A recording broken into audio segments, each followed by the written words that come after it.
Hey guys, Seth Lee here, back with another Apex Legends video. I hope you guys are all having a great day. In this video, we're going to be going over some info we got on future updates from an interview where Respawn executive producer Drew McCoy and lead project manager Lee Horn answered some questions about Apex Legends and what they have planned for it.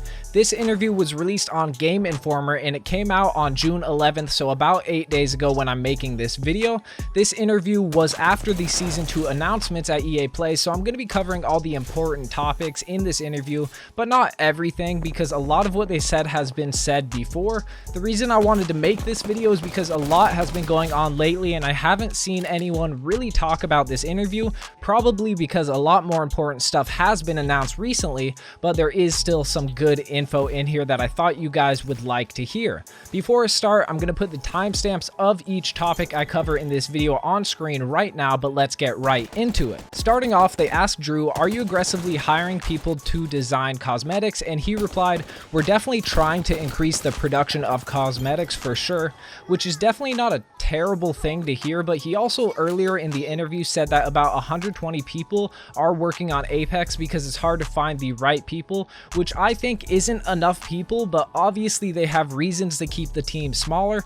But it's nice to hear that they are trying to increase the production of cosmetics, as long as they're higher quality like the legendary hunt event skins. Nobody wants a complete overload of cosmetics that are average at best. The next important thing they talked about was balancing characters. They were asked who are the most used and underused characters so far. Lee Horn replied by saying, "I think to no one's surprise, Wraith and Pathfinder are our super played characters, and then Gibraltar and Caustic on the other side. As people have seen throughout the season, we've tried to sort of nudge those closer together," but then he actually talked about Season 2 changes to Legends. He said for Season 2 we will have another set of balance changes that will ... and he didn't finish. He then said, "We always strive to make our characters pretty even choices, so it's sort of pick who you want to play, who fits your style." So not only did they announce some weapon balancing coming in Season 2, but they are also going to be adjusting the balance of Legends slightly.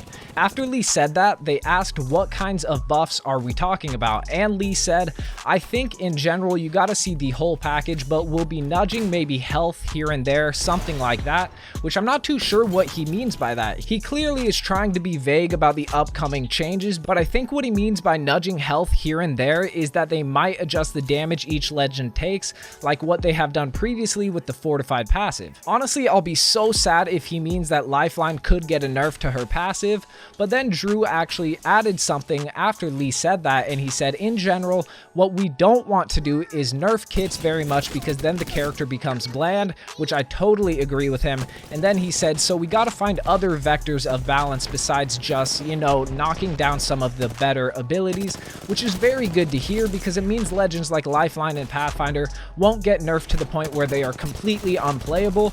But when he said other vectors of balance, he could be referring to many different things, but a couple of my ideas would be changing things like cooldown times on abilities, or maybe even removing a backpack slot from certain legends. The next question that was asked is actually super important because it's about updating the current map and making entirely new maps. They said, "Let's talk about Battle Royale and map design philosophy. Some choose to introduce brand new play spaces so people can rotate between different settings. Other games morph and evolve their pre-existing map. Where do you fall in that debate? Do you prefer one or the other?" Then Drew said there are incredible benefits to both. It really depends on why you're doing them. If you're doing it to just change stuff up, or you're going to adjust an existing map. If you're doing it to try to make the game better or trying to find the ultimate version of the map as opposed to just a constant cycle of change. Clearly he's trying to not give away anything about their plans for the map, but then they ask, "So you're leaving both doors open?" And Drew said, "Just not closing them," which means we definitely could see some large map changes, and there is also a chance for an entirely new map. My guess is that they are planning to have map changes in Season 2 and release an entirely new map in Season 3. At least that's what I hope they do. Drew also confirmed that they tried to get Titans to work in Apex for about 9 months, but it didn't work well and they are no longer considering it, which I think is great to hear. I definitely wouldn't like if Titans were added to the game. Lee Horn also confirmed that they are adding a stats page so people can finally see their lifetime global stats. Finally, we know for a fact that we are getting a complete stats page, and to be honest, it's about time, especially with the release of Rank ranked mode in Season 2. The last important topic that they covered is cross-platform. They asked Drew, what are your feelings on crossplay between platforms? And he said that it's awesome. If it wasn't a ginormous amount of effort and work, we'd probably already be doing something there. It's just one of those things where we're still fairly a small team, so we have to pick and choose our battles, which isn't a confirmation that it is coming, but it definitely doesn't mean that they aren't going to be releasing crossplay ever. Honestly, I kind of suspect that right now they're trying to focus on the quality of life of Apex and new content, but they'll probably add crossplay after they have found the rhythm of introducing new content to the game and listening to the community's issues with the game and fixing problems in a timely manner, which honestly I think is a good decision as of right now, but I definitely want to see crossplay in the near future. I really want to play with some of my friends on console. That's pretty much all of the important stuff from the interview. Make sure to let me know down in the comments below your opinions on what they said. I'm really curious to hear what you guys think. If you did enjoy the video, make sure to hit that like button. It really does help me out a ton. And if you're new to the channel, make sure to hit that subscribe button, turn on the notification bell, because I post new Apex content every single day.